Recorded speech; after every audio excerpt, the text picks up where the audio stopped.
Traten de poner su celular en función vibración, por favor, para atender. Si están haciendo otras cosas, por favor, que sea lo mínimo. Estudiar solamente de la lectura. Es un tema, el doctor toma de la lectura. Involucra varias áreas, ¿no? Y entenderlo, inclusive a los médicos especialistas de laboratorio y de patología clínica, cuesta un poco entender, ¿no?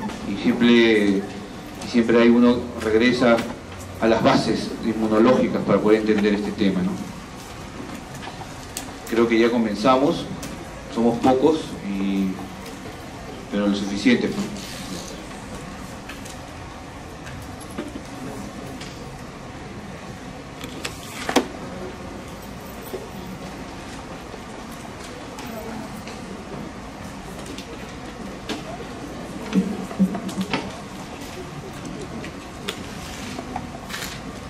Bueno, voy a comenzar con una definición. Esta ponencia va a ser didáctica, o sea, no es solamente que va a haber bastante teoría, también es bastante didáctico y bueno, hay bastantes tablas, cuadros, algoritmos, pero también hay que fijar la definición, y eso es lo que quiero. Para poder entender enfermedades autoinmunes hay que tener bien claro las bases inmunológicas, ¿no? Eso sí, eso va a ser rápido. O sea, unas cuantas diapositivas para fijar el concepto, para entender la autoinmunidad, ¿no? Bueno, como lo defino, es una condición de respuesta inmunológica anómala, ¿no? O sea, anormal, frente a uno o varios antígenos propios, o sea, contra nuestras células. Se realiza por una pérdida de tolerancia inmune, ¿no? Una respuesta autoinmune persistente desencadenará una lesión tisular y alteración de la homeostasis, o sea, el equilibrio, que da lugar a enfermedad autoinmune. Mientras la autoinmunidad es un fenómeno fisiológico que todos los días, en cada momento, sucede en nuestro cuerpo, la enfermedad autoinmune es un síndrome clínico. Eso hay que tener la diferencia de autoinmunidad de enfermedad autoinmune. Acá se describe. Y esto es característico por la activación de las células T o células B, que se ven a diferenciar en plasmocitos y empiezan a producir los autoanticuerpos, que ahorita vamos a ver, causando el daño tisular respectivo. Entonces vamos a tener solamente algunas diapositivas sobre la fisiopatología de las enfermedades autoinmunes en el laboratorio. Yo sé que ustedes ya han hecho inmunología, patología, ¿no? Hematología, y han visto la parte de células sanguíneas, de anticuerpos, pero es bueno siempre recordar, porque esto es la base de entendimiento de todas las enfermedades autoinmunes.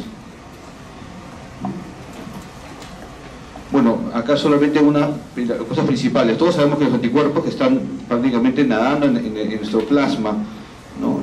Ustedes ya los han identificado, ¿no? Son inmunoglobulinas, son glucoproteínas obviamente, presentes en plasma y líquidos intersticiales, ¿no? ¿Y cómo se producen? ¿No? Son producidos y secretados por células plasmáticas ante una activación, ¿no? Entre un mensaje o ¿no? una interleuquina que las hace diferenciar, ¿no?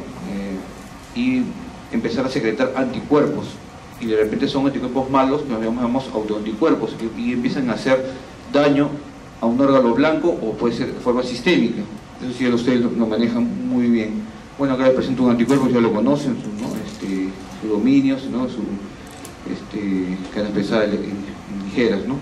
Igual, estos son elaborados por buenos organismos, ya lo mencionamos, antes de entrar a un antígeno, y tiene capacidad de unirse específicamente al mismo, ¿no? Como llave y cerradura. Bueno, acá mencionamos que los 5, eso ya lo conocen, son 5 tipos de inmunoglobulinas, ¿no? Las pentaméricas, que es la IgM, ¿no? Que siempre es característica de algo agudo, la IgG, ¿no? Que es clásica de los autoanticuerpos en muchas enfermedades, ¿no? Y nos da una idea de cronicidad. Igual que la IgA, IgG, IgE y IgD, ¿no?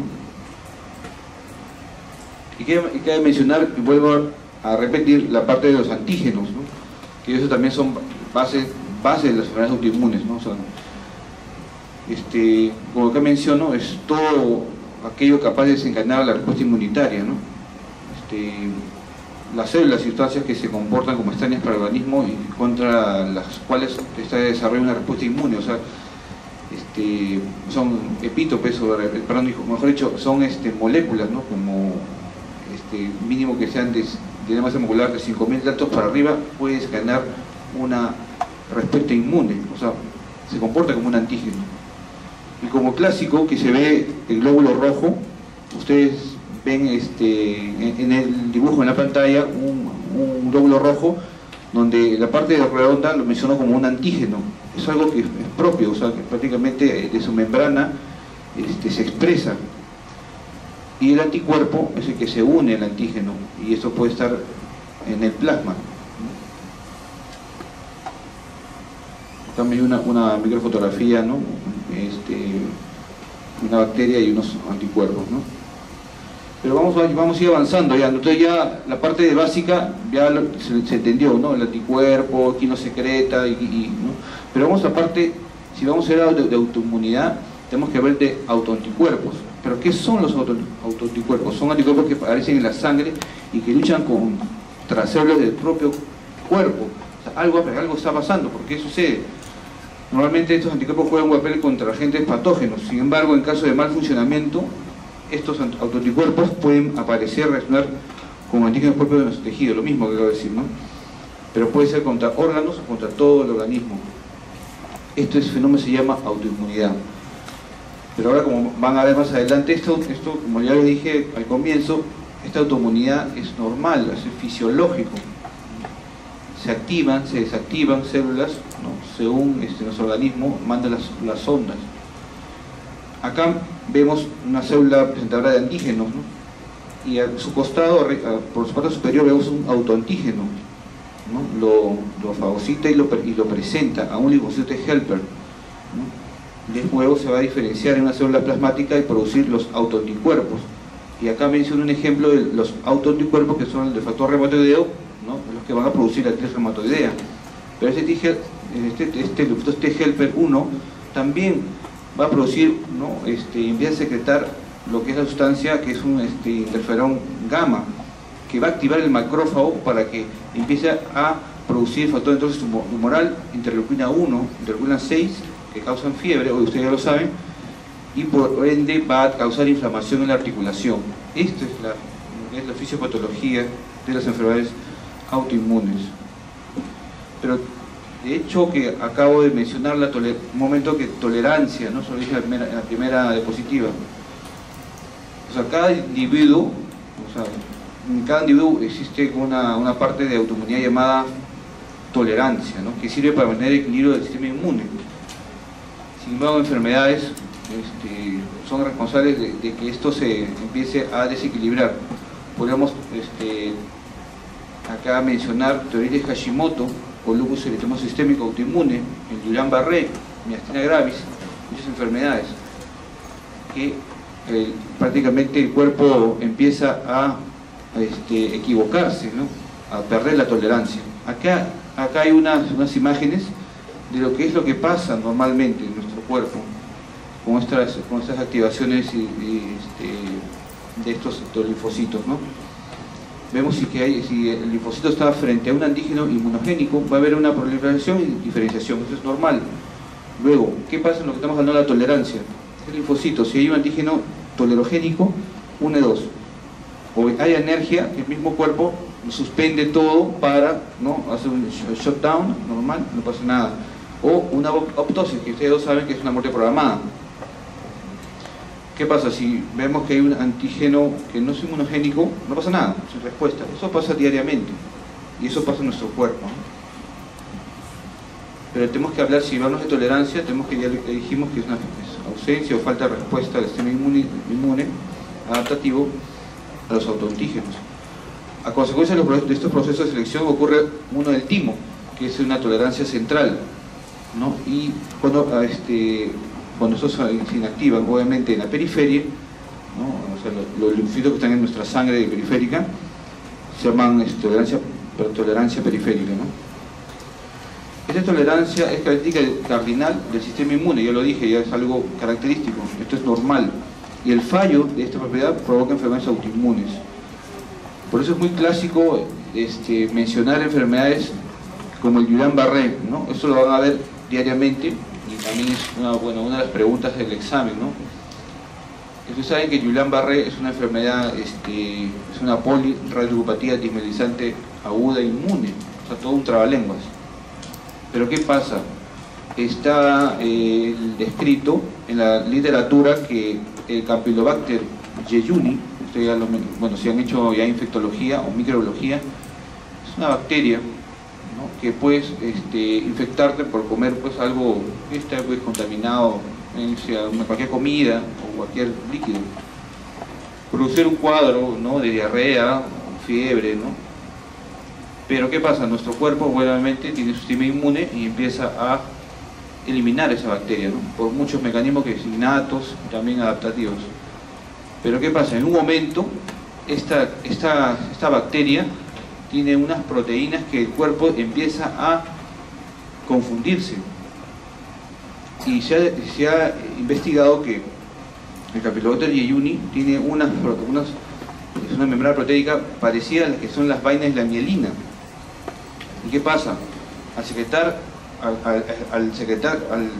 presentar estos antígenos, esas bacterias o las células presentadoras de antígenos a los T-helper, estos T-helper empiezan a secretar autoanticuerpos frente a las vainas de mielina. Y ustedes saben, las vainas de mielina son las conductoras del uso motor en los nervios, causando debilidad muscular progresiva, y va ascendiendo obviamente de los puntas de los pies, ¿no?, sube por miembros inferiores, miembros superiores, llegando hasta músculos respiratorios, causando la muerte, ¿no? Es síndrome de Guillain-Barré, clásico, y por eso que acá lo menciono, ¿no? Vemos la mielina que está destruida por estos anticuerpos, ¿no? Como ya les mencioné hace unos instantes, como la célula plasmática fabrica anticuerpos, ¿no?, son propios contra nuestra mielina, ¿no?, que está ahí. Y esta fibra nerviosa expuesta, ¿qué causa? La pérdida de fuerza, ¿no?, llegando a un estado de paro respiratorio y morir, ¿no? Solo una bacteria, solamente por comer una hamburguesa de repente haga por la esquina, ¿no? Bueno, vamos aparte de la clasificación, ya pasamos a la fisiopatología para poder entender enfermedades autoinmunes. Vemos que se clasifican en dos, ¿no? Las que son órganos específicas, en las cuales está directamente relacionada a un órgano o tejido, ¿no? Por ejemplo, la diabetes mellitus, ¿no?, que es una enfermedad autoinmune dirigida contra las células beta del páncreas. Igual en la esclerosis múltiple, ¿no?, son contra la mielina del sistema central. Y la otra clasificación, ¿no?, la número 2, es las sistémicas, ¿no?, las que están dirigidas contra varios antígenos de diferentes órganos, resultando una enfermedad, como menciona ahí, sistémica y generalizada, ¿no? O sea, todo lo que tenga el núcleo va a atacar, ¿no? Y es clásico el LES, ¿no?, lupus eritematoso sistémico. Voy a mencionar acá unas tablas muy importantes, porque el tema en sí es enfermedades autoinmunes, pero es con mención en lupus eritematoso sistémico y artritis reumatoidea. Pero de todas maneras no puedo dejar de mencionar estas enfermedades y estos autoanticuerpos. Ustedes ya vieron cómo se forman los autoanticuerpos, quiénes son los responsables, quiénes son los actores en la autoinmunidad. Y esto nos puede pasar a sus pacientes. En las glándulas suprarrenales, enfermedad de Addison, ¿no?, o sea, ¿qué autoanticuerpo ya está identificado? Vemos la 21-hidroxilasa, ¿no?, que podemos detectar con inmunofluorescencia indirecta, IFI, que le decimos. O biología molecular, también lo podemos detectar, y por RIA, ¿no?, radioinmunoensayo. En el hígado, tengo que mencionar de todas maneras lo que es la hepatitis autoinmune, que prácticamente muchos médicos, hace muchos años no había muchos laboratorios para poder investigar, y quedaba como una hepatitis criptogénica o idiopática. Por decir idiopática, que decir no lo sé, ¿qué será? Pero ahora tenemos la herramienta de laboratorio, tenemos genética, tenemos, lo que ahora voy a mencionar al final, toda la carga diagnóstica que puede dar el laboratorio, ¿no?, dependiendo de qué nivel, ¿no? Si estamos frente a un instituto, ¿no?, podemos llegar hasta poder dosar la proteína faltante, la proteína aberrante o el anticuerpo que está causando esta enfermedad.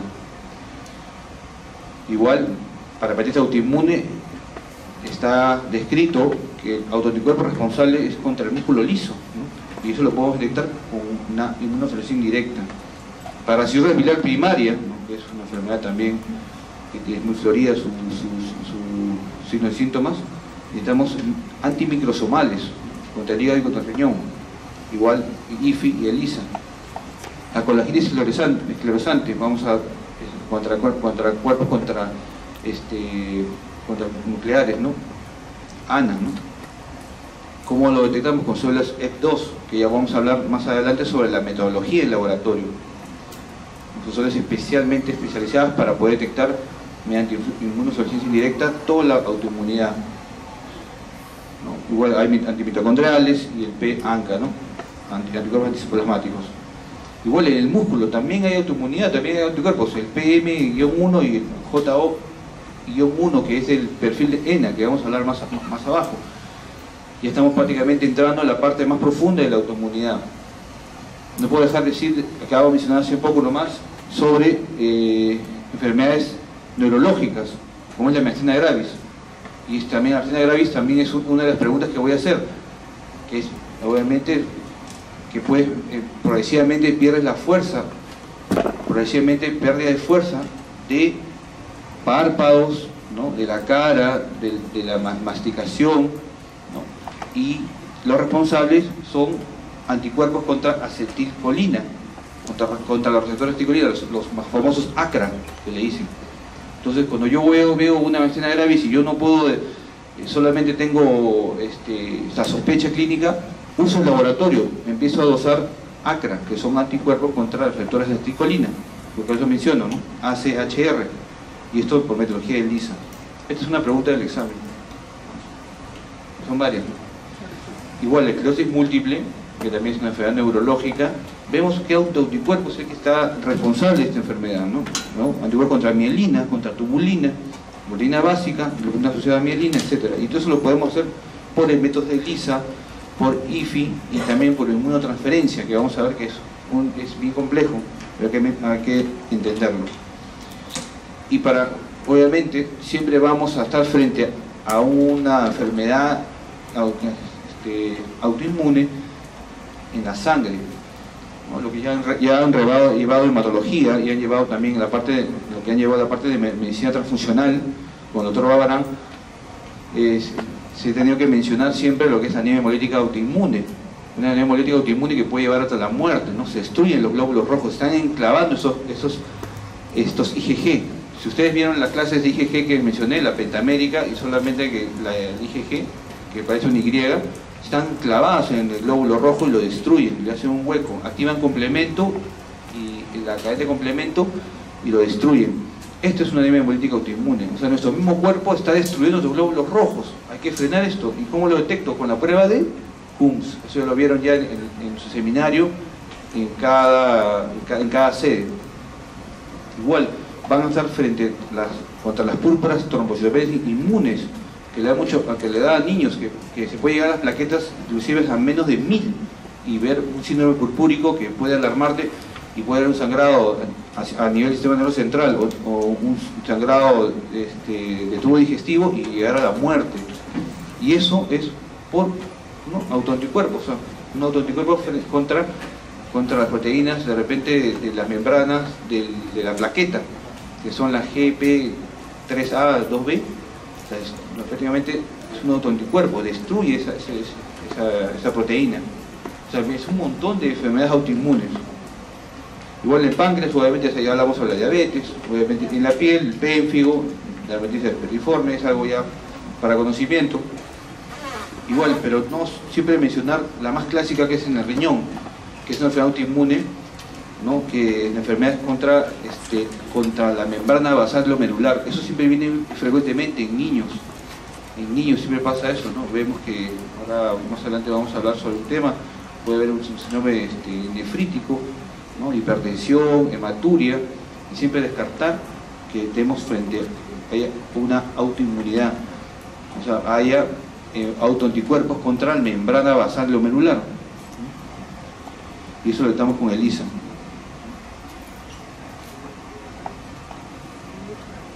Bueno, y esta parte de tener este cuadro, ya para cerrar prácticamente todo lo que es el cuerpo humano de los anticuerpos, vemos el tracto intestinal, gastritis atrófica, manera perniciosa, probablemente anticuerpo detectado o estudiado es el factor intrínseco, ¿no? Igual para la colitis ulcerativa, ¿no? Vemos células salivares, contra células del colon, lipopolisacáridos, peanca, ¿no? Igual enfermedad de Crohn y enfermedad celíaca, ¿no? Muy conocida lo que es los anticuerpos antigliadina, ¿no? Que son clásicos para hacer el diagnóstico de enfermedad celíaca, eso sí. Bueno, y no antes mencionar y para finalizar este cuadro, es la tiroides, obviamente es un ejemplo de enfermedad autoinmune, y está en tiroides autoinmune estamos viendo, ¿no?, dos anticuerpos muy famosos que muchos de ustedes ya lo conocen, ¿no? Los anti-TPO, ¿no?, que le dicen, que son los antitiroglobulina y los antiperoxidasa. Estos son autoanticuerpos que nuestro mismo cuerpo empieza a secretar y empiezan a destruir nuestra propia glándula tiroides. Yo sé si seguro tendrán algún familiar que tenga tiroides. ¿Quién no tiene un familiar que le ha dado enfermedad tiroidea? ¿Quién no conoce? Un tío, una prima, todo, y le preguntas, ¿y qué? ¿Te han dosado tus autoanticuerpos? O le puedes decir anticuerpos.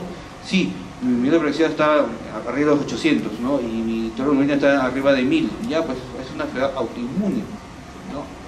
El órgano blanco dirigido, como he mencionado, es la tiroides. Igual menciona con la enfermedad de Graves, ¿no? Vamos a entrar ya al tema central de enfermedades autoinmunes. ¿Sí se me escucha atrás, no? ¿Se escucha? Sí, ¿no? Ya, gracias. A veces me baja la voz, ¿no?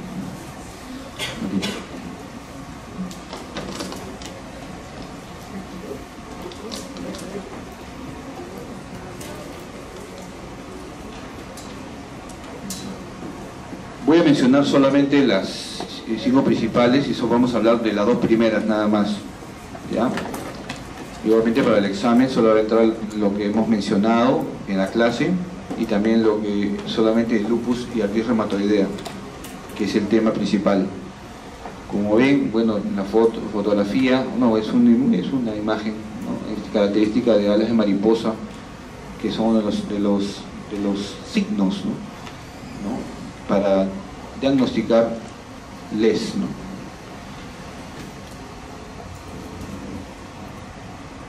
Bueno, acá menciono que la enfermedad del lupus es una clásica, ¿no? Como menciono acá, prototipo de enfermedad autoinmune, ¿no?, mulisistémica, ¿no?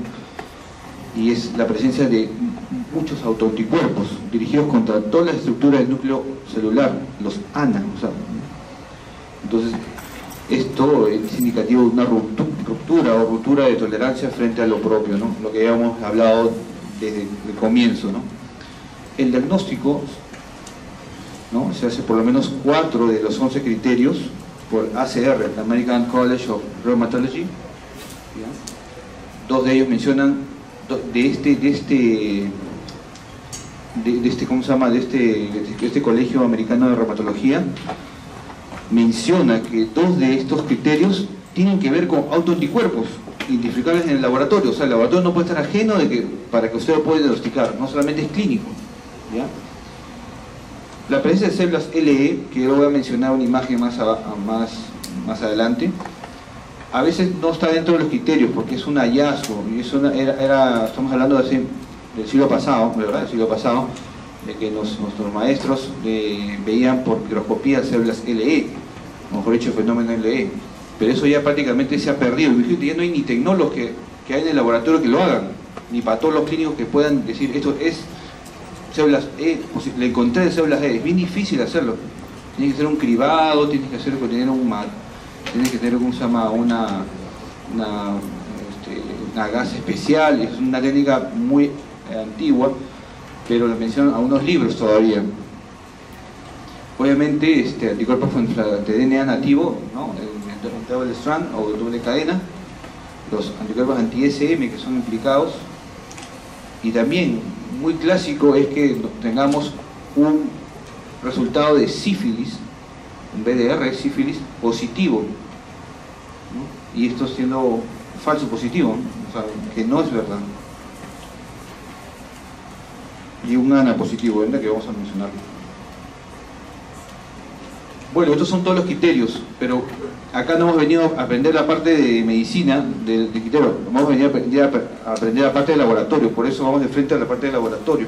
Y vemos dentro de los criterios del ACR, que me parece uno de los más serios y bien respetados a nivel mundial, es que nosotros tenemos, si estamos frente a un lupus, para poder diagnosticar, y el laboratorio nos puede ayudar, tenemos que pedir, ¿no?, una proteinuria, o sea, un examen de proteinuria, ¿no?, para poder, mejor dicho, un examen de proteínas en orina, perdón, la palabra adecuada,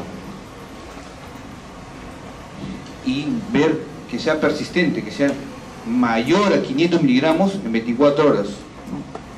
O, dice ahí, alteración de sedimento urinario, que ustedes ya son expertos en ver sedimentos urinarios, donde ven cilindros, ¿no?, celulares integrados con cilindros hemáticos, granulares, serios, ¿no?, leucocitarios, ¿no?, o sea, toda la gama de los cilindros, ¿no? Esto, ¿no?, que obviamente refleja que hay un daño renal, ¿no? En la parte donde están las flechas amarillas, bien claro, tengo que ver un hemograma mínimo para ver que frente a una leucopenia, ¿no?, o una linfopenia, pero no solamente, como ahí lo menciona, ya porque te salió el hemograma con una linfopenia ya tengo lupus, no voy a decir eso, o tengo una, ahí menciona bien claro que tengo que tener dos resultados, ¿no?, en días diferentes o en dos consultas de diferentes días, para poder yo por lo menos decir, ¿no?, que hay una linfopenia o una leucopenia. Igual, ¿no?, en la trombocitopenia, ¿no?, que ya lo he mencionado, de varias enfermedades, que el lupus también se puede ver. Y dentro de los criterios inmunológicos que estamos hablando ahorita es el ANA, ¿no?, ANA positivo, y anticuerpos doble cadena, ¿no?, son dos, ¿no?, los anti-SM, y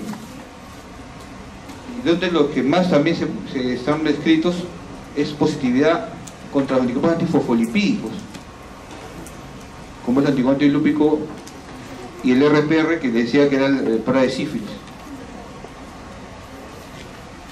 Títulos elevados de anticuerpos contra anticardiolipina, ¿no?, más conocidos IgG y IgM. Positividad para anticuerpos anti-beta 2 glicoproteína 1, eso no lo usan muy frecuentemente. Sí, el primero, que es los anticuerpos anticardiolipina. Y lo que es los complementos, que obviamente vamos a encontrar los complementos disminuidos, ¿no?, en una autoinmunidad siempre van a estar disminuidos, C3 y C4 y CH50.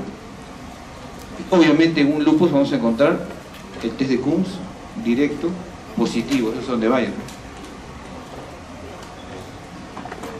Sobre AR, vamos a ver solamente rápidamente, también, bueno, hay criterios diagnósticos que tienen que ver mucho con laboratorio, se han publicado del año 1987, ¿no?, pero ya en el 2010, ¿no?, tanto la Academia, el Colegio Americano de Reumatología y ¿cómo se llama?, la Liga Europea frente al reumatismo, han hecho nuevos criterios, ¿no?, más que todo para identificar casos de AR de corta evolución y para ver tratamientos precoces, o sea, tratamiento más que todo, ¿no? Esto sí, a ustedes lo conocen, esto seguro han visto ya en lo que es medicina interna, pero solamente para poder entender que también, pues, no hay lo que sea la autoinmunidad, ¿no? Vemos el leucocito T-helper 1, ¿no?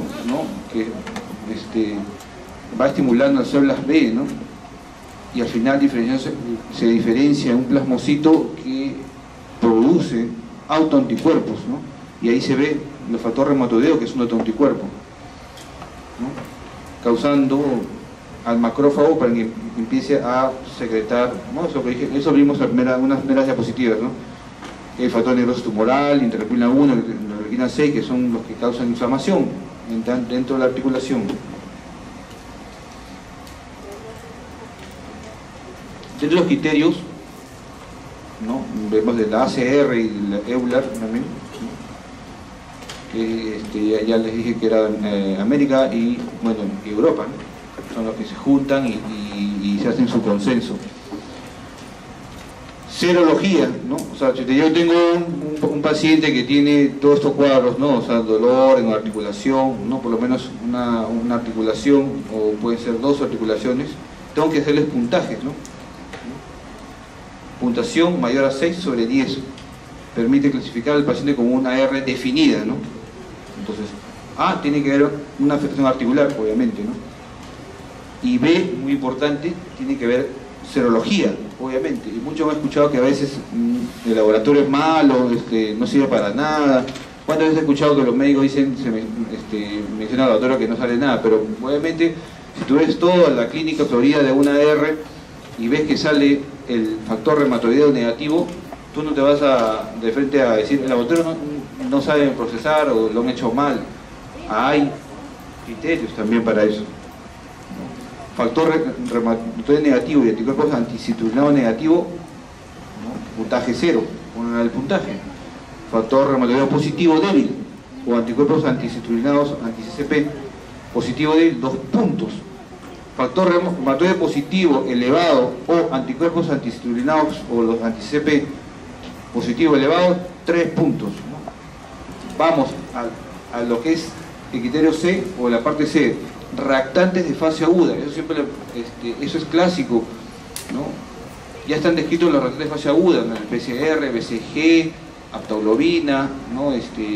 Fibrinógeno, ¿no? Albúmina, hay más, amiloide A, o sea, hay un montón de reactantes de fase aguda. Eso es cuando obviamente está mi cuerpo inflamado, algo está pasando, entra una noxa, hay una lesión tisular, una hipoxia celular, lo que hay en mi cuerpo, nuestro cuerpo responde, y esto responde en forma aguda, y eso se llama reactantes de fase aguda. Obviamente en esta enfermedad AR y también en lupus van a estar presentes, pero estos, bueno, en estos criterios lo colocan a la proteína C reactiva, ¿no? Y la BCG como unos criterios diagnósticos para hacer AR.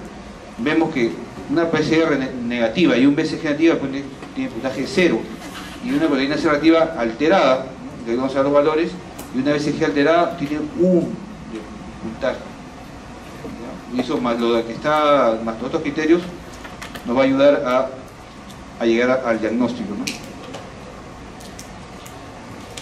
Vamos a hablar sobre los exámenes de laboratorio que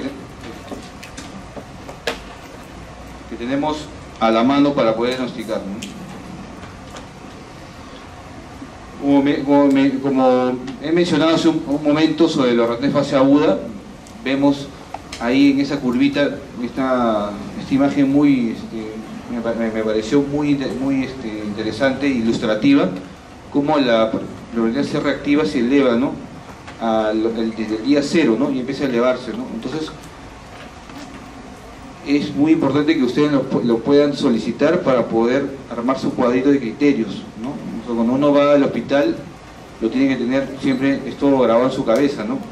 Que son reactantes de fase aguda y también estos criterios en su cabeza. La verdad que hay bastante información que tenemos que tener para poder hacer en nuestra mente un mapeo mental de todas las enfermedades o las principales y versus en algoritmos. Por eso mucha gente dice, no, o muchos estudiantes de medicina dicen, pero son un montón de enfermedades, son un montón de algoritmos, son un montón de, ¿cómo se llama?, de criterios. Y voy a estar siempre con mi agenda, nunca va, o sea, va a ser imposible poder de repente darle el diagnóstico, o va a haber mucha confusión, voy a tener que investigar por cada paciente. No. Lo que hace un clínico, a diferencia de un médico que tiene especialidades quirúrgicas, ¿no? Es obviamente tiene una metodología, que es una metodología de tener obviamente en su cerebro los algoritmos bien definidos por materias y por probabilidades. Por eso uno siempre debe jugar siempre cuando ve un paciente los diagnósticos diferenciales. Eso ayuda bastante a entrenar el cerebro. y tener algoritmos, ¿no? Si voy acá, si negativo, positivo, me voy para acá, eso nos debemos entrenar. Entonces, viendo la imagen sobre reactividad fase aguda, vemos la proteína C reactiva, cómo se eleva en el día cero, inclusive hasta una semana antes se sigue elevado, ¿no? Hay algunas que están acompañando, que les he mencionado, el fibrinógeno, optoglobina, transferrina, albúmina, ¿no? ¿Cuáles son los exámenes básicos para enfermedades autoinmunes sistémicas? Es lo que no deben dejar de pedir nunca, ¿no? O sea, BCG, que es una prueba muy sencilla, que ya ustedes lo han visto en los seminarios y lo han repasado varias veces, que es una prueba para ver en el tiempo cuánto se demora en sedimentar los glóbulos rojos, no solamente en un tubito de vidrio, ya sea técnica de Western Green o el tubo de Winthrop que le dicen, o en un capilar si es que no hay mucho dinero en el laboratorio. Es una prueba sencilla, es barata, pero nos da una información, pero de manera excepcional. Podemos inclusive diferenciar de una tuberculosis, de una neoplasia o de enfermedad autoinmune, que es lo que estamos hablando en este momento. El PCR también es un examen principal en la enfermedad autoinmune que lo tengo que pedir. Ya hemos dicho que los dos primeros son reactantes de fase aguda. Niveles C3, C4, ¿no? Que son complementos, ¿no? En las enfermedades autoinmunes hay hipocomplementemia. Tenemos que dosar esos complementos C3 y C4. El laboratorio me lo tiene que dar. El hemograma, ¿bien por qué? Porque encuentro leucopenia, linfopenia y trombocitopenia. Y también anemia, obviamente para anemia hemolítica, si encuentro otra enfermedad. ANA, que ya dijimos, son anticuerpos antinucleares, todo lo que enfrenta el núcleo, no anticuerpo que está yendo a un núcleo de la célula, nuestra célula. Eso tenemos que investigar como básico, ¿no? Después, ahí no estoy mencionando perfil N, que vamos a ver que es algo ya más avanzado, pero esto es lo básico que uno debe pedir para poder armar nuestros algoritmos. Prueba de difusión renal, prueba de difusión hepática, obviamente, y no se nunca olvidarse del test de Coombs, directo, ¿no? Bueno, acá hablamos sobre la BCG, ya le dijimos que es, bueno, como la velocidad, ¿no? Expresada en milímetros, ¿no? Con lo que los glóbulos rojos se precipitan, o sea, caen en una hora, ¿no? Hay pruebas como la de Western Green, que en media hora solamente cae, o sea, no es una hora, es en media hora, y hay un factor de conversión. Pero ven ahí que en el medio ven un tubo, bueno, no es el mismo tubo, es un tubo de ensayo, ¿no? Pero el tubo es diferente, pero es graduado, ¿no? O sea, vemos que tiene se ve milimetrado, ¿no? Para poder fácilmente ver en cuánto tiempo, en una hora, si lo hacemos en la clásica, ha bajado, ¿no? Y estamos viendo que enfermedades mayores a 100, a 120, estamos hablando que hay nos menciona una autoinmunidad o una enfermedad inmunológica, si estamos frente a todos estos síntomas, ¿no? Y signos.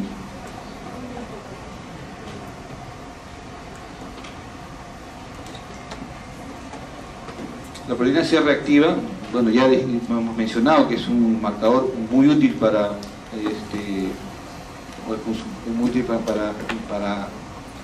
todas las enfermedades inmunológicas, lo que hemos mencionado, enfermedades sistémicas. Es un reactante de fase aguda, ya lo menciono. Bueno, es una glucoproteína que no presenta normalmente en el suelo, no existe prácticamente. Si nos dosamos ahorita PCR, debe estar en cero, debe estar en cero, pero a veces hay valores que pueden estar en 1, pero vamos a ver por qué. No necesariamente estar en 1, ya tiene enfermedad, está enfermo, ya sáquenlo, ¿no?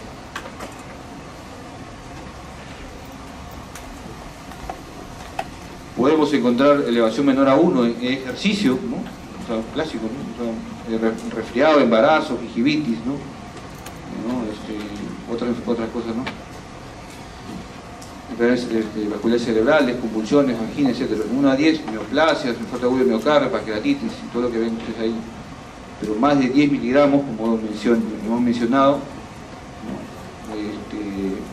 Sí es posible encontrar una enfermedad como vasculitis o infección. Acá hay un cuadro, ¿no? Doble entrada, donde vemos enfermedades ver sus valores séricos de proteína C reactiva, cuantificada. Por ejemplo, en el laboratorio siempre van a encontrar de lo que es proteína C reactiva, lo van a encontrar como cualitativa y cuantitativa. Cualitativa obviamente dice positivo o negativo. Eso me puede servir de repente para un diagnóstico inicial, pero si yo quiero monitorizar y estoy pensando en una enfermedad autoinmune, y el cualitativo no va a servir, porque yo ya no quiero que me digas positivo, quiero que me digas cuánto tiene, cuánto valor, porque con eso yo puedo decir para que poder con certeza decir en qué enfermedad estoy, si estoy enfermado una enfermedad autoinmune o no. Como ven, normal podemos encontrar un 0.02, una osteoartritis de 0.5, se ha ido hasta 1 también. La artritis reumatoide mía vamos estando pasado los 10, igual que la gota, que es por hiperuricemia, ¿no? Igual el lupus con sincerositis, ¿no? Puede encontrar el valor de 1, o sea, tampoco, o sea, ayuda, complementa, ¿no? Pero tiene que estar unido a la clínica y a criterios, obviamente, ¿no? Igual espondilitis, mira, pero vasculitis y enfermedad de estilo del adulto superan inclusive los 20 miligramos por decilitro, ¿no? O sea, factor reumatoideo, obviamente, ya hemos mencionado, ¿no? Que es un anticuerpo frente a la porción FC y la hemoglobina G, IgG, que es un anticuerpo, o sea, es un autoanticuerpo, o sea, prácticamente está uniendo, ¿no? Y esto forma un complejo inmune que contribuye al proceso de la enfermedad. Eso ya lo hemos bien mencionado, ¿no? Dentro de la prueba para factor reumatoideo es la prueba de látex, ¿no? Ahí sí menciona, ¿no? Látex abajo, ¿no? Que obviamente yo enfrento su suero, obviamente de ustedes, pero obviamente obtengo suero mediante la centrifugación de un tubo sin anticoagulante y lo que voy a obtener es suero. Ese suero, probablemente ahí debe estar, ¿cómo se llama?, los antígenos, y enfrento obviamente el anticuerpo, o sea, llave cerradura, para que se aglutine, y esa prueba obviamente es muy objetiva, va a depender mucho del operador. Si tiene mucha experiencia, ve que aglutina, excelente, positivo, ¿no? Pero si hay gente que es inexperto, que le ha echado demasiado reactivo y empieza como se llama, un fenómeno de sobredosis que le decimos, y él está viendo otra cosa y dice positivo, y te dice, eso es muchos errores en laboratorio, que cuando se hacen pruebas cualitativas y no tiene mucha experiencia en laboratorio, te puede dar cualquier cosa. Por eso tenemos que tener siempre, ir a cuantificar todas las cosas que nos manda el laboratorio. Factor reumatoideo puede ser por prueba de látex, y la prueba de látex es una prueba simple, barata, y es una prueba, ¿cómo se llama?, cualitativa. Aglutina, no aglutina, nada más. Pero por eso nosotros tenemos que avanzar a la turbidimetría o a la nefalometría, que ya es un equipo de laboratorio más sofisticado, donde ya junto tanto mi muestra con el reactivo en un tubo de ensayo y paso un haz de luz para poder identificar si está presente estos anticuerpos. ¿Y esto cómo lo detecto, no? Consiste, ¿no? Como he mencionado, es un equipo totalmente automatizado de dispersión de la luz a chocar contra estos complejos antígeno-anticuerpos. Si hay unión antígeno-anticuerpo, ¿ya? Si hay una unión antígeno-anticuerpo, porque hay enfermedad, ya no la voy a ver como en el látex. Voy a mandar un haz de luz, obviamente no lo mando yo, lo manda el equipo, ¿no? Con un botón, prácticamente, ¿no? Y si hay bastante concentración de antígeno-anticuerpo en el tubo, porque hay enfermedad, obviamente me va a haber una turbidez, y esto va a causar una mayor dispersión, o sea, el ángulo de dispersión, o sea, la luz se va a ir para otro lado, o sea, el rayo de luz, y esto va directamente a un detector, ¿no? Y eso que es algo un poquito, o sea, medio, de repente un poquito complicado, pero estas son las bases de todo el laboratorio, de todas las máquinas. Es pasarle un haz de luz al tubo de ensayo para crear una absorbancia o una dispersión, o sea, prácticamente que pase. Obviamente si yo le digo, por ejemplo, mira, si tenemos, por ejemplo, acá un tubo de ensayo, que obviamente el tubo de ensayo usted lo entiende como algo transparente, ¿no? Si yo le pongo mi suero, que es de color amarillo citrino, el suero de todos nosotros, si yo le pongo unas gotas de reactivo, y el reactivo se pinta, y todo el suero se pinta de un color rojo, o un color pero más fuerte, violeta, ¿no? Y yo le hago pasar un haz de luz, obviamente, al pasar esa luz va a absorber un montón de luz, porque está oscuro. Y va a haber una dispersión para un ángulo que puede ser, ¿no?, 45 grados, 50 grados. Es diferente que yo a otro suero le ponga unas gotas de reactivo y prácticamente el color sea un rosa pálido o prácticamente nada, y le pase el haz de luz y el luz se va a ir de frente y no va a absorber prácticamente el rayo de luz. Eso es la base de todos los equipos de laboratorio que tú ves que dan vueltas y vueltas y todo. Esa es la base: absorbancia, transmitancia, impedancia y ¿cómo se llama? Lo que es dispersión, ¿ya? Pero esto de acá, ¿cómo lo vamos a determinar? En lo que es la turbimetría, ponemos un detector al ángulo cero, o sea, acostadito. Y en neflometría eso ponemos en un ángulo de 90 grados. Pero para que uno lo entienda, algo así, ¿no? Y es un dibujito que se puede entender, ¿no?, de diferencia de la turbimetría y la neflometría, ¿no? Esto se hace en látex. Yo le digo, como para retomar un poco, ¿no? Esto se hace así en una laminita, así de forma cualitativa. Este es Quanti, para hallar prueba de látex, tanto para BDR o FR o PCR. Agarras una gota de suero con una gota de reactivo, le haces unas elegidas así, lo vas homogenizando con un agitador y te sale positivo. Eso ya está bien, pero no está bien, pero eso es para una posta, para que tú practiques. Pero esto es lo que debemos hacer: cuantificar el anticuerpo, o mejor dicho, cuantificar el antígeno anticuerpo, las uniones.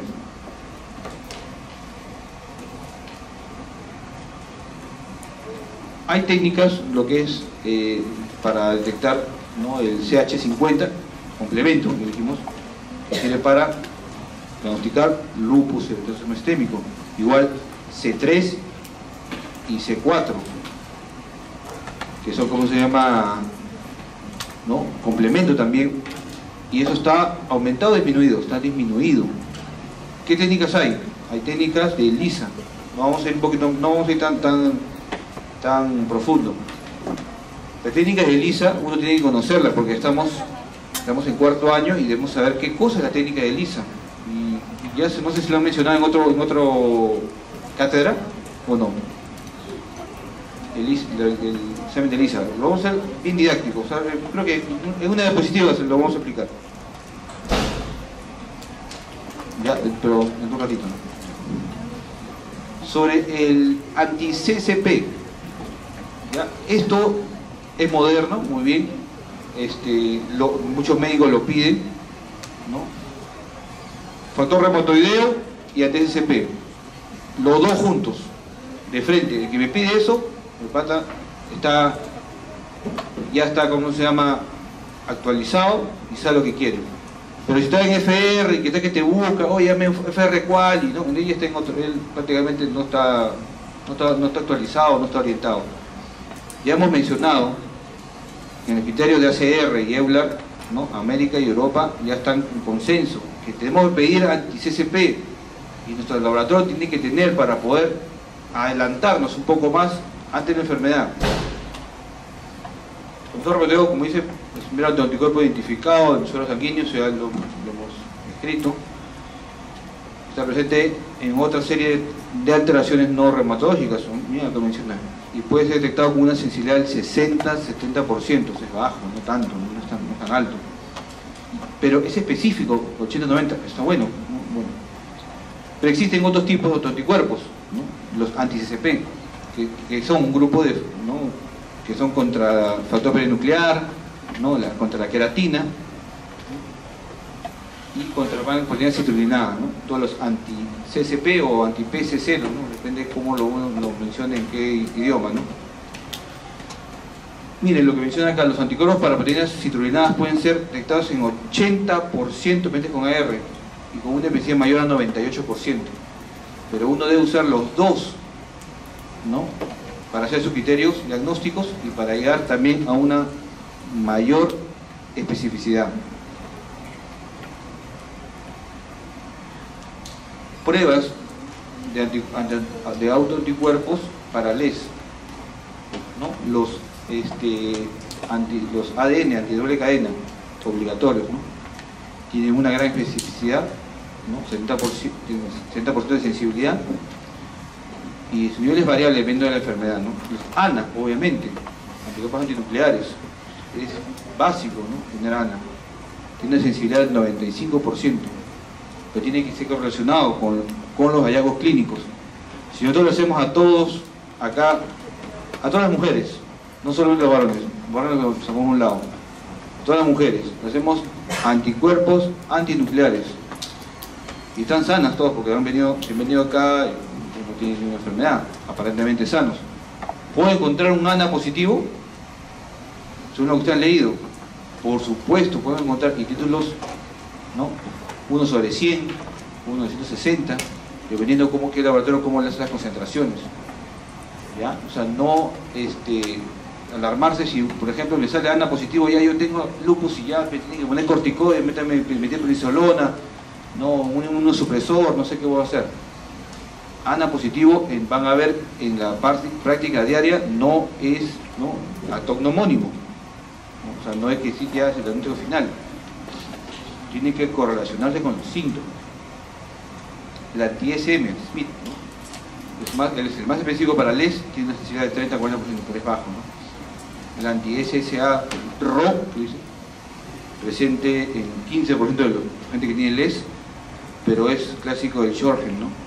Asociado al lupus, ¿no? Neonatal, ¿no? Antirrobosval P, ¿no? Que es un anticuerpo muy raro, pero que tiene que ver con el riesgo de neurosífilis, ¿no? Y los anti-RNP, ¿no? Que en el perfil ENA, incluido los anti-SM, anti-SSA, anti-SB, ¿no? Y puede indicar enfermedad de tejido conectivo, ¿no? Que se sobrepone al LES, ¿no? Y digo, hay varios autoanticuerpos, ¿no? Que vamos a encontrar, ¿no? Y yo decía, pero ¿cuál voy a usar para cada uno, ¿no? O sea, todo, me he visto varias letras y cada vez se hace más complejo y todo lo demás. Por eso, lo podemos comenzar siempre con el ANA. Obviamente la clínica, ¿no? Manda, porque la verdad que si yo miro a todos, tiene fiebre, ya, ANA, te pido ANA, ¿no? Obviamente puedes encontrar un ANA positivo con fiebre, con gente que está con fiebre por el lado de la faringitis. No vas a pedir un ANA. Te puede salir positivo y tú lo vas a mandar a reumatología, y el reumatólogo se va a reír de ti y vas a quedar ridículo. Porque era un dolor de garganta, estaba con fiebre, obviamente. Entonces, por eso lo que manda de ustedes es la clínica. El laboratorio es complementario. Yo no me estoy tratando de disminuirme para todo lo clínico, pero nosotros diariamente vemos que hay órdenes de parte de los médicos jóvenes que piden así de A a la Z. Si hay 100 exámenes, los 100 los mandan y lo que salga, ya, si sale algo, ya eso será, pues, ¿no? Es una mala práctica de laboratorio, una mala práctica de medicina. No sigues guías ¿cómo se llama?, protocolizadas de medicina. Si es un diabético, obviamente descompensado, le voy a pedir obviamente una batería de exámenes. No voy a pedirle, pues, por si acaso le voy a pedir ANA, por si acaso le voy a pedir esto. Y todo le pido todo. Al final lo cubre el seguro, ¿no? Al final. Pero si ustedes van a trabajar tanto en el seguro social, en práctica privada, en otro país y todo lo otro, y lo que caracteriza del médico peruano es que el médico peruano es clínico, es bien clínico, porque vemos todas las enfermedades acá, toda la historia natural. Ustedes que están en varios hospitales nacionales grandes como Sabogal, FAP, Hipólito, Loaiza, 2 de Mayo, etc., ya me lo decía ahora, tienen la suerte de que cada paciente es un libro para ustedes. Y vemos las enfermedades de su historia natural, desde que inicia, inclusive hasta la fase terminal. No en otros países y otros estudiantes de medicina de otros países que no lo ven, ¿Por qué? Porque hay tanta prevención, y eso lo mencioné hace poco nomás en el seminario que hubo hace unos días. Hay una doctora del INEM, que es la doctora Romy Pizarro. Ella lo buscan todos los extranjeros porque ella tiene a su cargo lo que es mieloma múltiple, que es una enfermedad hematológica oncológica. A ella le llegan los casos al INEM casi ya terminales, con toda la florida, todos los signos floridos y síntomas de esta enfermedad. Le llega y cosa que en otro extranjero hay tanta prevención que no lo ven. Entonces los gringos se alocan, ¿qué es esto? ¿Qué es esto? No puede ser. Pero porque acá en Perú le llega toda la enfermedad que hace terminal y ven todo. Y ya saben todos los exámenes y con toda la radiología, imágenes, pueden ver un caso para ellos interesante. Para nosotros triste, obviamente, ¿no? Porque tampoco es para alegrarse. Estamos viendo que somos un país subdesarrollado, que no usamos mucha metodología. Si lo que han tenido la oportunidad de salir al extranjero y ir a tratar, ser fellows o ser, ¿cómo se llama?, observers en otros lados, ven que los laboratorios que están en el Revallar de Saugal, esos son básicos a comparación de otros hospitales, que ven la parte molecular, ven la parte genética, ven anticuerpos más específicos, ven la proteína que necesita, que le falta, o la proteína que está haciendo un secuenciar la proteína, es el target, es el challenge que hacen ellos. Por eso cuando nosotros vemos que nos piden, que nos dan un resultado cualitativo, yo me voy a reír, ¿no? O sea, me cuantifica, por favor, ¿no? Si no, o sea, ponme un buen laboratorio, ¿no? Bueno, otros que ya los mencioné también, son los anticuerpos, autoanticuerpos que para lupus, la anticarolipina, eso está en los criterios, anticuerpo lúpico también, un directo, y también antistonas también que se menciona, ¿no? Aquí supuestamente voy a hacer un collage, ¿no?, rápido de AR, ¿no? BCG y PCR son los más utilizados. Normalmente son realmente fase aguda, pero no son específicos para AR, por si acaso. Los factores reumatoideos son autoanticuerpos dirigidos contra la región FCL y IgG, eso ya lo he mencionado.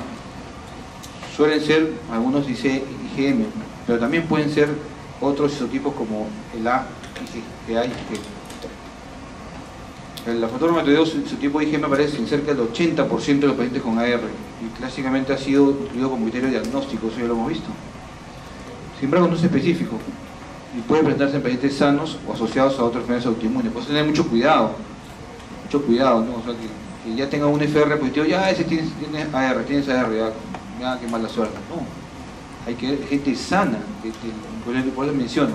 El ejemplo que he dicho, que todas las mujeres acá, porque de las enfermedades autoinmunes aquí ¿quién es el de 3 a 1?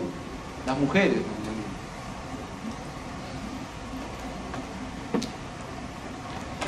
Esto también va a ser una de las casi preguntas que se va a mandar a la doctora Aide Parraguirre. Si mi paciente diagnosticado con AR hace 2 años tiene FR persistente elevado, ¿tiene algún certificado pronóstico? Sí, el FR, sobre todo en los altos, tiene valor muy significativo de pronóstico, ya que asocia enfermedad grave. O sea, si le pido FR ahorita y vuelvo a pedir FR, no estoy haciendo el diagnóstico, porque va a creer que el de laboratorio, si no sabe el laboratorio, oye, ¿por qué me pides? Ya es AR, ¿para qué vuelves a pedir? No, estoy monitorizando, estoy haciendo seguimiento, porque lo que tú tienes que hacerme es cuantificar. No estoy pidiendo que me hagas el diagnóstico, quiero que me cuantifiques, porque lo estoy titulando y lo estoy haciendo seguimiento, porque me está empeorando, hay mal pronóstico, ¿ya? El paciente AR está en tratamiento y tiene una buena respuesta clínica, ¿puede encontrar un descenso del FR? Claro, señores, puede mejorar en respuesta, ¿ves? Te sirve, pero hay que conocer, no pedir por pedir, y también el que te recibe también tiene que saber. El paciente no tiene FR, pero podría aún así tratarse AR, sí. Como acabo de decir, la presencia del factor reumatoideo lo hemos visto en los criterios. Está descrito con puntaje 0, pero puede tener puntaje, pasar de 6 con la clínica, ¿no?, y con otros exámenes, con las imágenes y todo lo demás, puede pasar el número 6, características según ACR y EULAR, y nosotros diagnosticar con FR negativo. Tengan mucho cuidado, por eso. Un paciente negativo, no tiene nada, se sana, vaya a la playa, normal. olvida la vida. No, entonces tienes que aplicar criterios cuando tengas un resultado en la mano. Sí, la presencia de FR en un paciente con polaritis es muy probable diagnóstico de R, pero su ausencia no lo excluye, ¿no? Sensibilidad al 48% según el ámbito en el que se realice. Mi paciente con R de comienzo reciente no tiene FR, ¿podría aparecer en el futuro? Sí, el FR puede estar ausente al comienzo, pero después empieza a empezar, como ya vimos, ¿no? La célula plasmática empieza a secretar autoanticuerpos, el FR. ¿Ves? Cuando uno habla sobre las bases inmunológicas es más fácil entender todas las partes del inmune.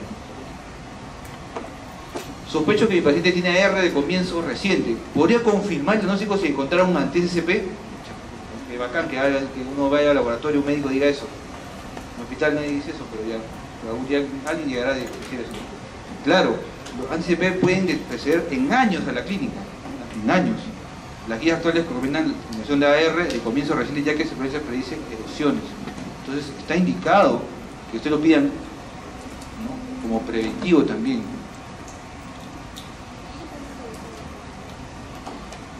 Bueno, vamos a...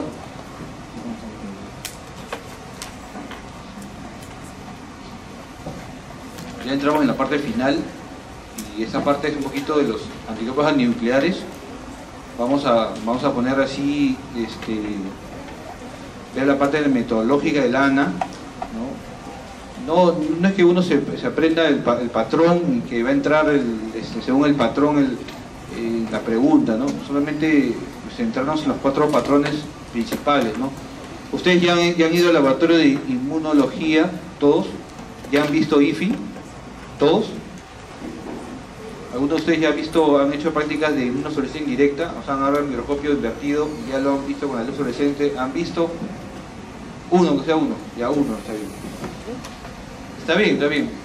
Es que hay veces que no lo prenden así, que está prendido así como el equipo de Morama que está prendido todo el día, ¿no? Se gasta esa luz porque esa luz tiene 5000 horas, también como una pila también. Después se acaba esa luz de fluorescencia y ya no es más cara que la patada, ¿no?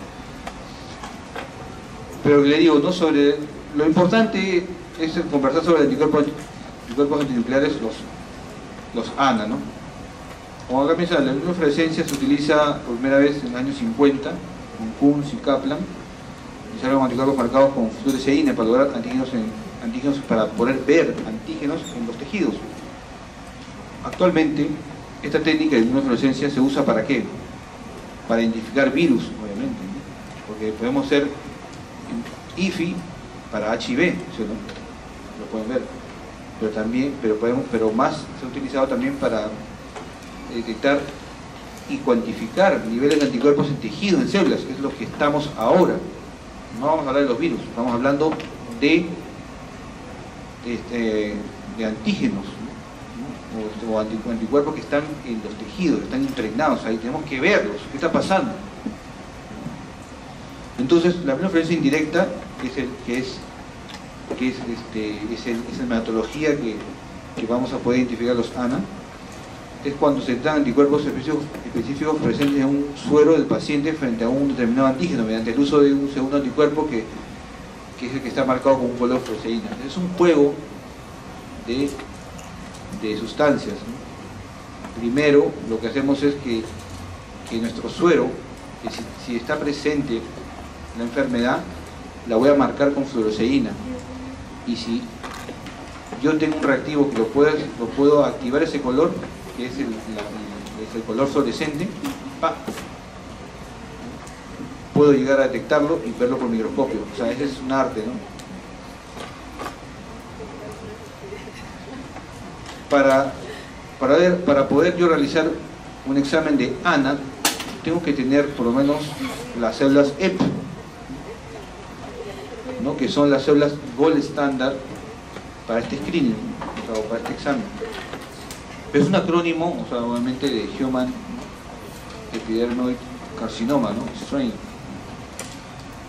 Pero también actualmente hemos encontrado también que algunos lo mencionan como Human Epidelioma, ¿no?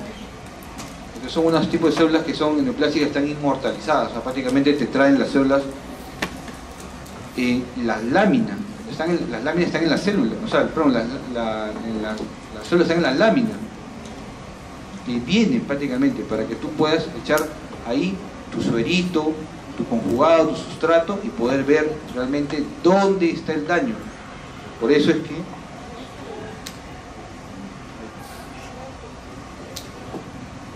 si vemos una célula, bueno, una célula más o menos, vemos que su núcleo, el nucleosoma, el nucleolo, el nucleoplasma, el citoplasma, vemos todas las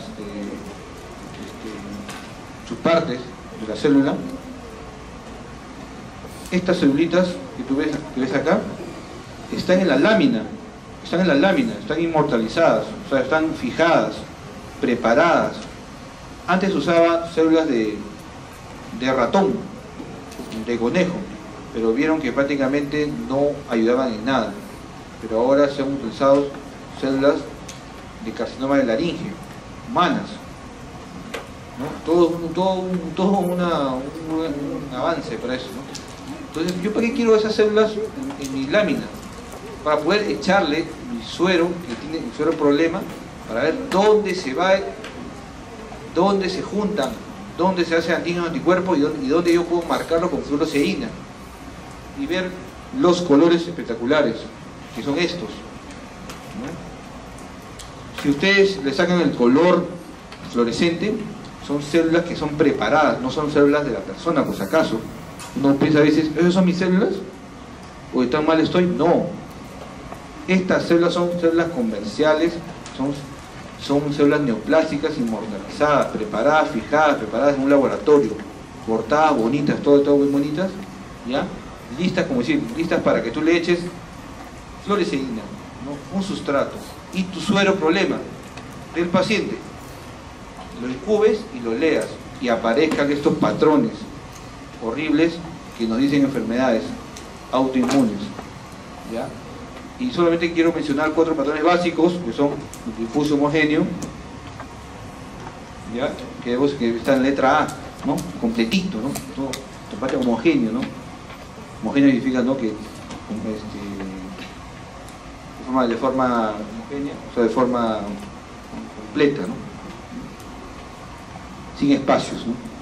Puede decirse, ¿no? Y el moteado, ¿no? Que vemos, ¿no? Vemos moteado, que es el patrón que vemos en la figura B, ¿no? Muy bonito, ¿ves? Como fuera como tuvieran unos orificios, ¿no? Y el C, que es nucleolar, ¿no? Que va al núcleo, ¿no? Vemos, ¿no? Entonces ya con esos patrones nosotros nos vamos dando la idea de que a qué enfermedad estamos frente, ¿no? Ya que hemos pedido un ANA. Si le hemos pedido un ANA al laboratorio y el que produce es un tecnólogo o un biólogo, cualquiera de los dos, y ve esto, va a informar, ¿no? ANA positivo, patrón difuso, porque ve en A, o patrón moteado, B, o patrón periférico marginal, que está en otro lado, o patrón nuclear. Y te dice, ¿no? Concentración 1 en 100, 1 en 200, 1 en 500, 1 en 1000, 5000, 10.000, lo que sea. Y te entrega y lo tienes que interpretar, porque tú tienes que decir, ¿y ahora qué hago con esto? Obviamente, ¿no? Sin ser reumatólogo, tú puedes decir, ah, no, acá hay una enfermedad, algo está pasando, ¿no? Es lo mismo, ¿no? Patrones, ¿no? Difuso, homogéneo, moteado, periférico, nuclear, ¿no?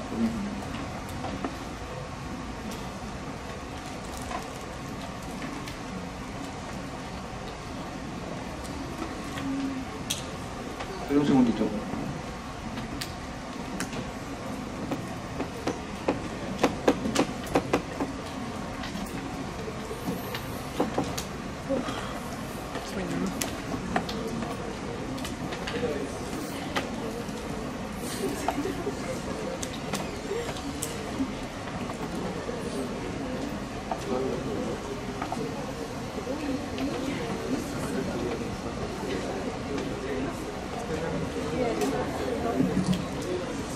Bueno, ya les mencioné las células EP, ¿no? Son células de epitelioma humano, laringe, y acá había una ratita que hemos puesto que habían cortes de tejido, también del hígado, del riñón de la ratita, o de un primate, o sea, de un monito, pero son menos sensibles, ¿no? Pero ahora se usan células EP,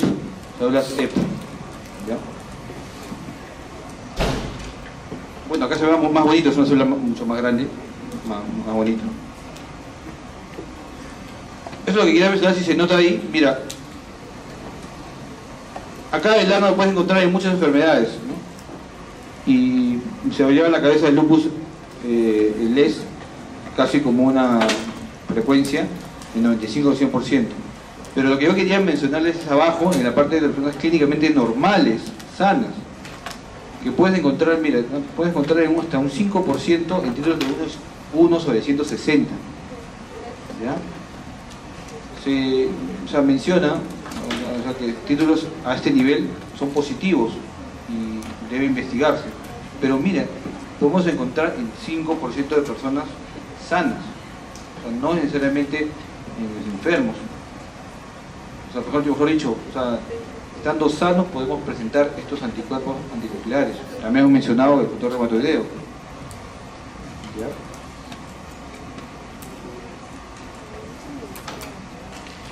Aquí solamente voy a pasar rápido porque van a haber patrones y qué enfermedades son las que podemos encontrar. Nos pueden dar un acercamiento diferencial, mejor dicho, nos puede acercar a qué enfermedad. Tenemos patrón homogéneo o periférico. El más relacionado es el lupus eritematoso sistémico, LES. Moteado, un montón de enfermedades, ¿no?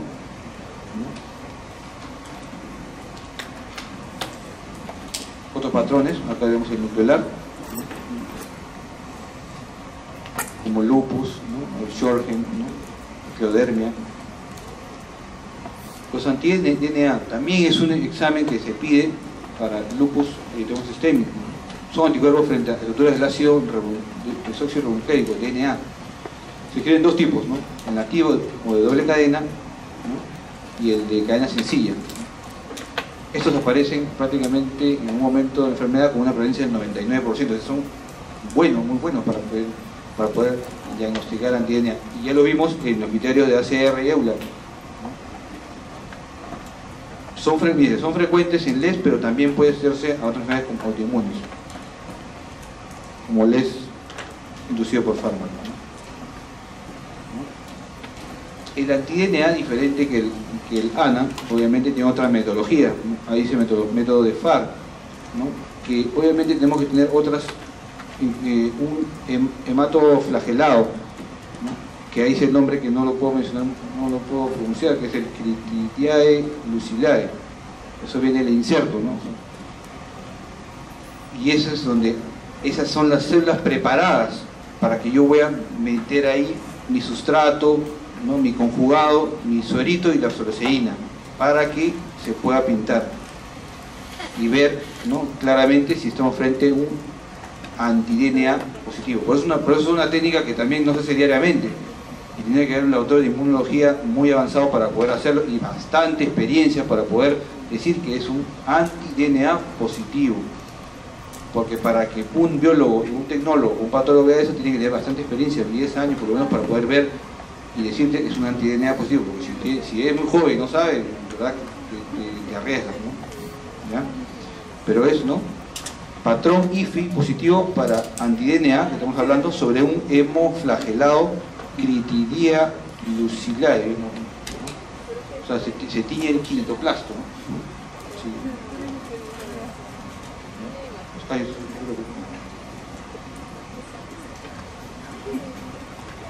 Ya diagnosticado obviamente con LES. ¿Qué anticuerpo pide el laboratorio para su seguimiento? ¿Cuál de ellos? ¿ANA o anti-DNA? Pues anti-DNA, por supuesto, que es una enfermedad activa y marca un pronóstico como afección renal y neurológico. Los títulos disminuirán con el tratamiento, nosotros sí. Los ANA no tienen valor pronóstico. No tienen valor pronóstico. Ya hemos dicho que el 5% pueden salir a la persona sana. Solamente nos ayuda para, o nos va a orientar. Tampoco son malos, pero están dentro de los criterios. Hay que verlo de forma correlacional con el fin. Perfil ENA, son anticuerpos dirigidos contra antígenos nucleares, son varios ¿cómo se llama? Antígenos. Perdón, son varios anticuerpos, ¿no? Dirigidos contra antígenos nucleares, ¿no?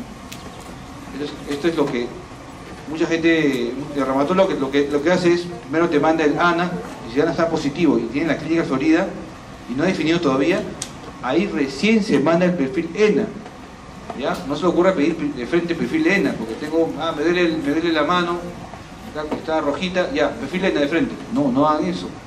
Porque más vas a desorientar al clínico o de orientarlo, ¿no? Está comenzando de atrás adelante. Ya, acá menciona algunos antígenos que reaccionan, o sea, el perfil ENA.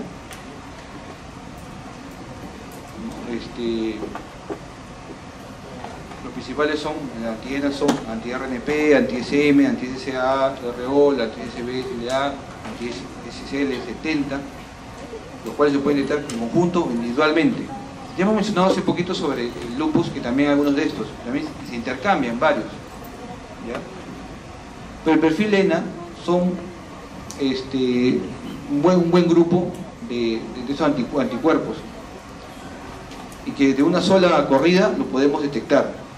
Eso ustedes ya lo han visto seguro en clases de reumato. ¿Ya? Y para la técnica principal es el IFI, que son, ¿no?, obviamente con células EP2. Pero también podemos hacer también con lo que es el ELISA, o exámenes con inmunoblot o multi-array mamíferas. Y también lo que vamos a ver al último, que son los más avanzados, que es lo que es inmunotransferencia.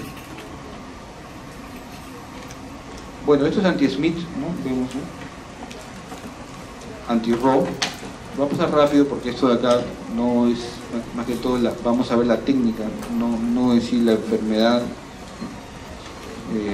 hablar de los parámetros, ¿no? Anti-Ro, anti-LA, CCB, anti-RNP, antihistonas, antinucleosomas, antirribosomal, anti-C1Q. Los anticuerpos que deben ustedes siempre, ante sospecha de leso, anti-DNA doble cadena, antifosfolípidos, anti-SM, anti-SSA, RO y anti-RNP o MU.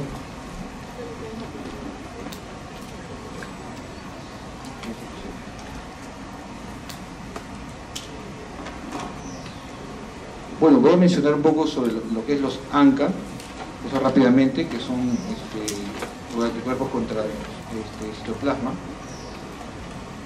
Son anticuerpos IgM o IgG con especificidad por efectos antígenos de los gránulos primarios de células los polimorfos nucleares. Se va a detectar, ¿no?, hasta 3 tipos. Siempre se mencionan 2 tipos, ¿no?, C-ANCA y P-ANCA, ¿no? Esos son para detectar enfermedades como síndrome de Gould-Pasteur, Wegener, vasculitis, etc. No es el tema, pero siempre hay que mencionarlo, ¿no?, los ANCA. Bueno, acá la técnica de ANCA por IFI, obviamente, ¿no?, se debe montar de 3 límites por objetos, nitrófilos fijados en etanol, nitrófilos fijados en formalina y el EP2, obviamente, ¿no? Es necesario para identificar si es de ANCA o ANA. Y acá, obviamente, su interpretación. Como el paciente no tiene ANCA, ¿puede excluir el de vasculitis? Es una pregunta clásica. No, la sensibilidad de ANCA para la vasculitis asociada a ANCA es de 90-95%, sobre todo por IFI. Pero un test negativo no excluye la enfermedad.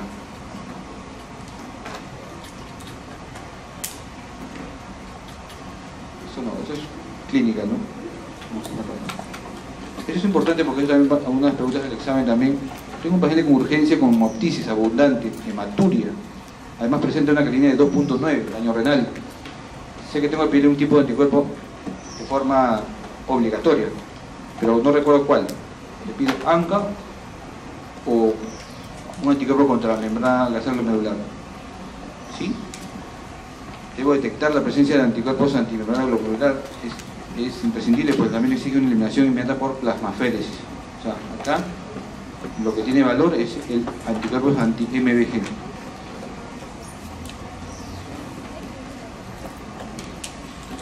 Lo que le mencioné hace, hasta hace media hora creo, sobre las células LE. Esa es la fotografía de la célula LE, ¿ya? Que prácticamente el polimorfo nuclear o leucocito está englobando a el glóbulo rojo. Esa es la imagen que ustedes ven, ¿no? Se identifica el glóbulo, el polimorfo nuclear, que está prácticamente con sus núcleos, que está casi encimita, como si fuera ¿no? Como si fuera una esfera y encima le hubiesen echado algo, ¿no? Unos grumos ahí. Esos grumos, pero se ve que está englobando al glóbulo rojo. Esa es la célula LE, o uno que le dicen fenómeno LE también. Bueno, sobre el método de ELISA, lo que tenemos que conocer siempre, ¿no? O sea, si vamos directamente a la imagen, ¿ya? A la imagen de ELISA.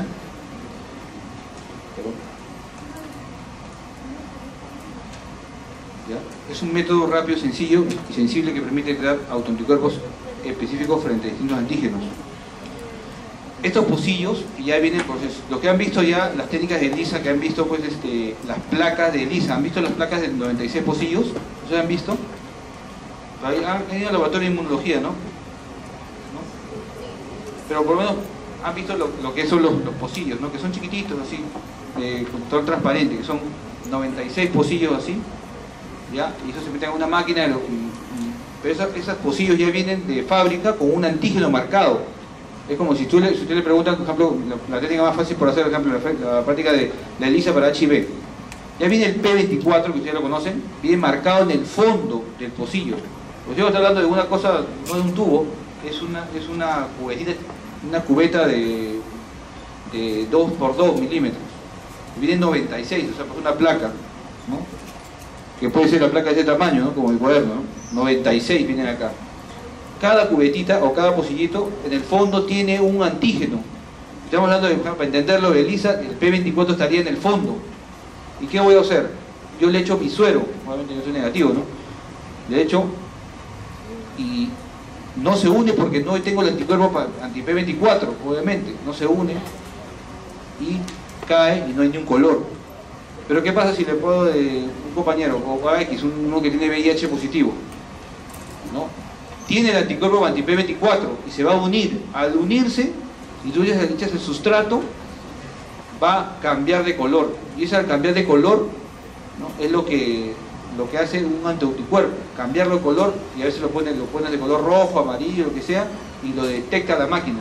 Detecta el color y le va a una observancia de 0, normalmente es hasta 1, le ponen 500, 80 ya positivo. Eso es de ELISA. ¿No? Vemos acá el pocillo con el triangulito que es el antígeno y el otro pocillo que tiene el triangulito viene de fábrica por si acaso, el anticuerpo que cae y se une, esa es la enfermedad. Obviamente si se une y tú le echas el sustrato y la enzima, y lo que produce es un color, y ese color lo ve la máquina, que es automatizada. Eso se ELISA en 10 razones.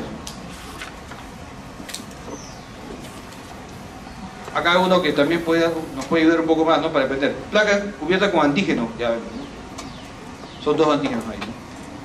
Puede ser para las enfermedades autoinmunes, ¿no? Marco, este es el antígeno 21 hidroxilasa, por ejemplo, ¿no? Para una enfermedad, ¿no? Otras enfermedades, ¿no? ¿Ya? Incubación en suero con el paciente, ¿va? Se unió, sí hay enfermedad, ¿no? Pongo un sustrato que viene a ser un autoanticuerpo, ¿no? ¡Pac! Se une. Cambian de color, cambió todo color, ya, ahora sí puedo detectar. Mando mi haz de luz y veo, si está bien turbio, ya está fregado. Pero si no pasa nada, ¿no? Si no tengo el anticuerpo transparente, negativo, ese es el ELISA. Esa es la forma más sencilla por haber entenderlo. Otras técnicas que son más complejas, que ya, con esto creo que ya voy a terminar, es la técnica de inmunotransferencia, ¿ya? Lo que hace son técnicas que ayudan a hacer mayor cantidad de autoanticuerpos, o sea, mejor dicho, encontrar tanto autoanticuerpos como antígenos, pero de forma mucho más, en mayor cantidad. Puedo detectar hasta más de 100 antígenos, o mejor dicho, más de 100 autoanticuerpos también a la vez. Pero con estas técnicas son máquinas muy avanzadas que puedo detectarlo, ¿no?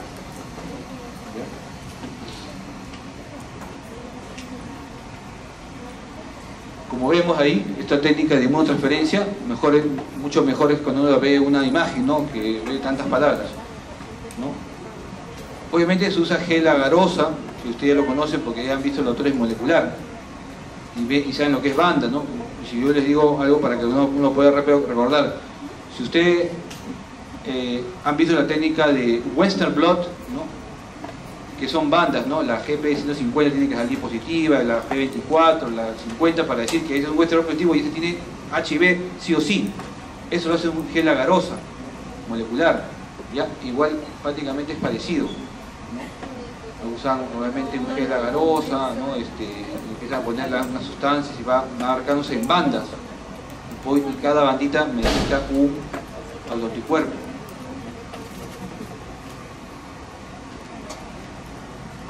Otro que es el inmunoanálisis quimiluminiscente asociado a la citometría de flujo, ¿no?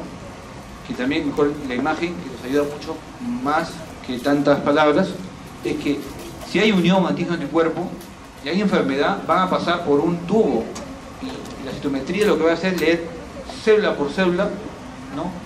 Unión antígeno-anticuerpo uno por uno, lo va a detectar y me lo va a cuantificar uno por uno. Todo esto por citometría de flujo. Eso también lo tiene, esa citometría de flujo también lo podemos encontrar en el hemograma automatizado, porque esos equipos cuentan uno por uno los glóbulos rojos, o sea, uno por uno los leucocitos, uno por uno los eosinófilos, uno por uno los monocitos, linfocitos, etc. Esa es citometría de flujo. Pasa y yo lo cuento, 1, 2, 3, 4, igual acá, ¿no? Hay la reacción arriba en la cubeta, pero van a pasar por un tubito y yo lo voy a detectar. Es citometría de flujo.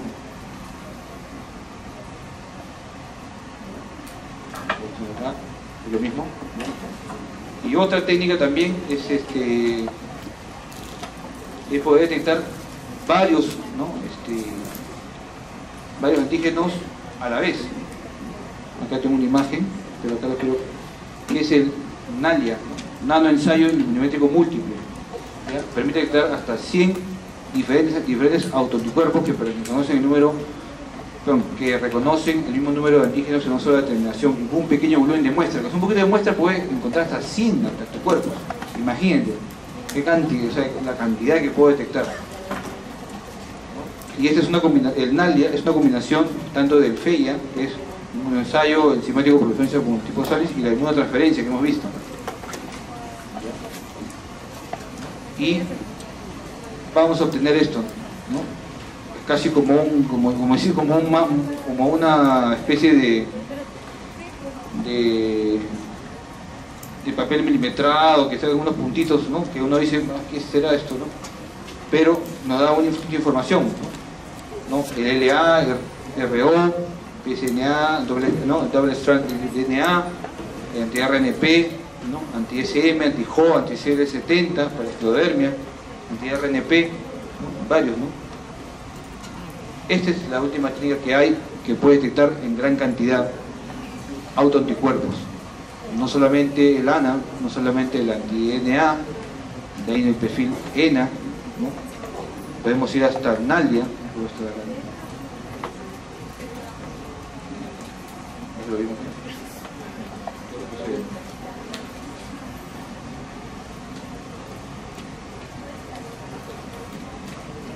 Esto sí. Bueno, acá esta es la última diapositiva. Yo quería agradecerles a todos, pero acá tengo un resumen más que todo en la que es preanalítica, qué pedir, ¿no? O sea, realmente en qué tipo de muestra, ¿no? Y por ejemplo, ¿no? Si estoy con la muestra de suero, debemos pedir como si queremos pedir ANA, debemos pedir suero igual ANCA, igual antifosfolipídico, ¿no? Para poder terminar con múltiples metodologías. Y acá vemos si queremos pedir obviamente problemas de coagulación, corrección de plasma, obviamente pedimos tubo citratado, que es el tubo de tapa celeste. Igual, obviamente, si pedimos un anti-CCP, otro reumatoideo se pide con tubo, ¿no? Con gel o tubo o suero, ¿no? Un tubo normal. Bueno, eso sería todo. Más bien, si una pregunta, eso sería todo, ¿no?